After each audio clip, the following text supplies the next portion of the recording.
Let's move from Freud to one of his most famous collaborators and later his most famous critics, Carl Gustav Jung, born in 1875 in Switzerland. Jung was not only a psychologist and psychiatrist, but the founder of analytic psychology, a school of thought that both built upon and broke away from Freud's psychoanalysis. In the early years, Jung and Freud worked closely, exchanging a long and intense series of letters. They shared the belief that human behavior was deeply influenced by the unconscious mind, and together they imagined a grand theory of human psychology. But over time, theoretical disagreements emerged, particularly over Freud's emphasis on sexuality as the central driving force of the psyche. Jung envisioned something broader, something more spiritual and symbolic, and eventually the two parted ways. At the heart of Jung's thinking was the concept of individuation, the lifelong process of integrating the conscious and unconscious aspects of the self into a harmonious whole. He believed that this was the primary goal of human development and that failing to achieve it led to psychological imbalance. Jung's contributions to psychology have had an extraordinary reach, extending far beyond psychiatry into religion, art, literature, and cultural studies. Among his most influential ideas are synchronicity, the notion that meaningful coincidences occur with no direct causal connection yet carry deep personal significance. Archetypal phenomena, recurring symbols, characters, and narratives that appear in myths, dreams, and literature across cultures.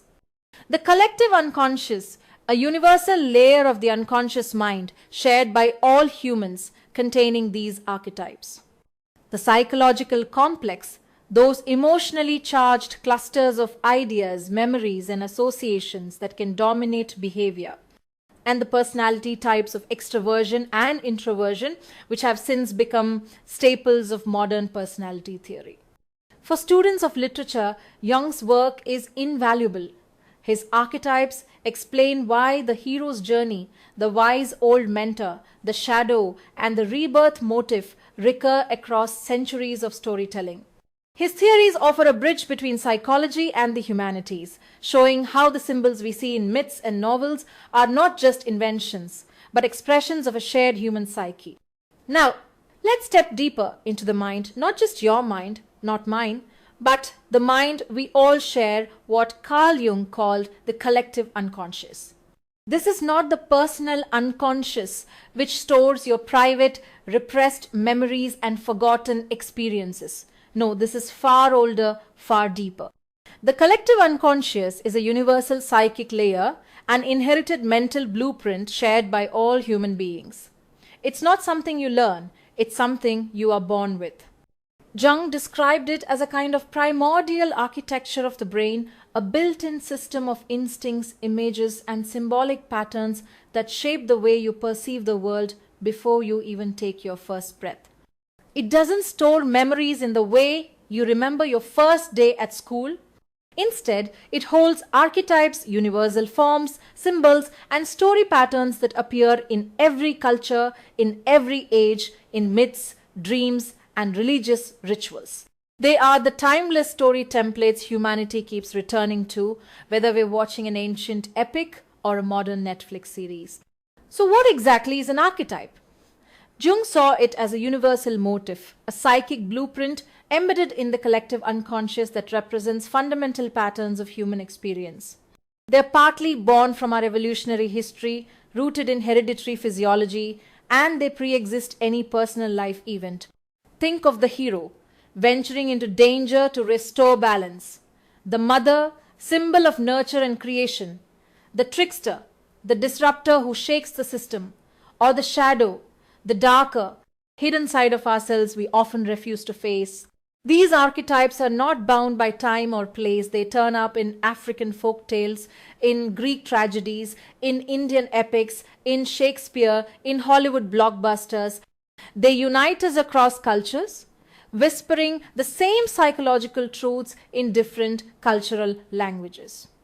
And here's the fascinating part. They don't just influence art and storytelling. They shape how you interpret your own life, guiding how you respond to challenges, how you see yourself, and how you understand the people around you. Now, let's turn to a concept that often surfaces alongside the Oedipus complex but focuses on the psychosexual development of girls, the Electra complex. This term was introduced by Carl Jung within his theory of psychoanalysis. At its core, it describes a stage in a young girl's development marked by psychological competition with her mother for the affection and attention of her father. This stage unfolds during what Freud called the phallic stage, roughly between the ages of 3 and 6 years. In this period, the child's libido, Freud's term for psychic energy, focuses on the genital region, and emotional attachments take on a distinctly gendered pattern. It parallels the Oedipus complex in boys, yet has its own psychological nuances. Classical psychoanalysis places this stage within a larger sequence of 5 stages of psychosexual development. 1. Oral, centered on the mouth as a source of pleasure. 2. Anally, focused on control and release in toilet training. 3. Phallic, the stage of sexual awareness and parental attraction. 4. Latent, a period of social development and suppressed sexuality. 5. Genital, mature sexual expression in adulthood. Freud and Jung agreed that successful resolution of this complex, just as with the Oedipus complex, requires the child to identify with the same-sex parent. For a girl, this means shifting from rivalry with her mother to modeling herself after her, a step Freud saw as essential for forming a mature sexual role and adult identity.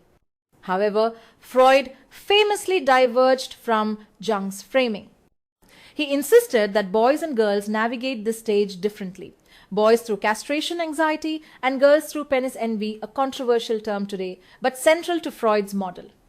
In Freudian thought, if this stage remains unresolved, it can lead to psychological fixation. In adulthood, this might emerge as being father-fixated, seeking father-like partners, or mother-fixated, depending on the nature of the unresolved conflict. Now, let's walk through some of the core subjects of study that have shaped both psychoanalysis and analytic psychology. We begin with free association, a method Sigmund Freud developed from Joseph Breuer's hypnotic technique. Imagine sitting in a room where you're told to speak every thought, no matter how random, odd, or embarrassing, without censorship. This process lets repressed memories and unconscious conflicts slip into awareness. It became the cornerstone of psychoanalytic therapy. Then comes analytic psychology, a term coined by Carl Jung to describe his own empirical science of the psyche distinct from Freud's psychoanalysis.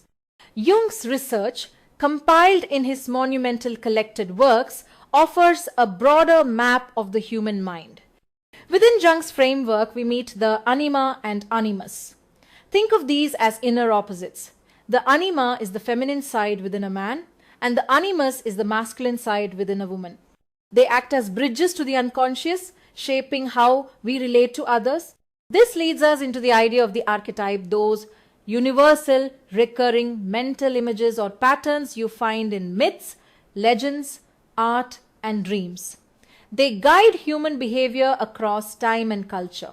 Closely related are archetypal images, specific symbolic forms like gods, heroes, or sacred symbols that often reconcile opposites within the psyche. Behind these patterns lies the collective unconscious, Jung's idea of a shared psychic inheritance. It's not about personal memory, but rather ancestral templates that shape perception and meaning-making for every human being.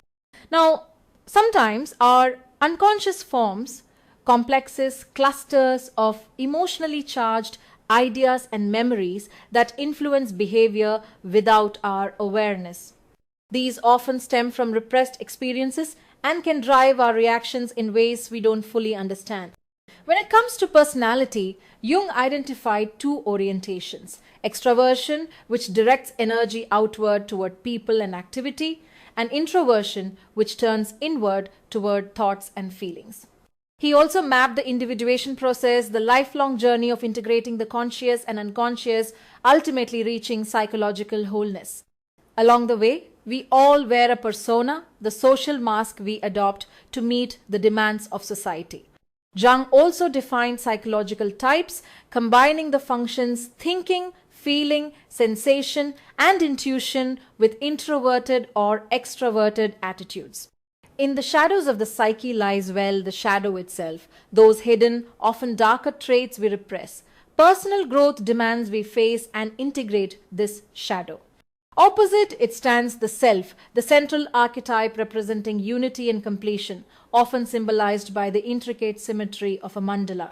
And finally, Jung gave us synchronicity, the striking, meaningful coincidences that happen without any direct causal link. It's as if the universe itself is whispering patterns into our lives.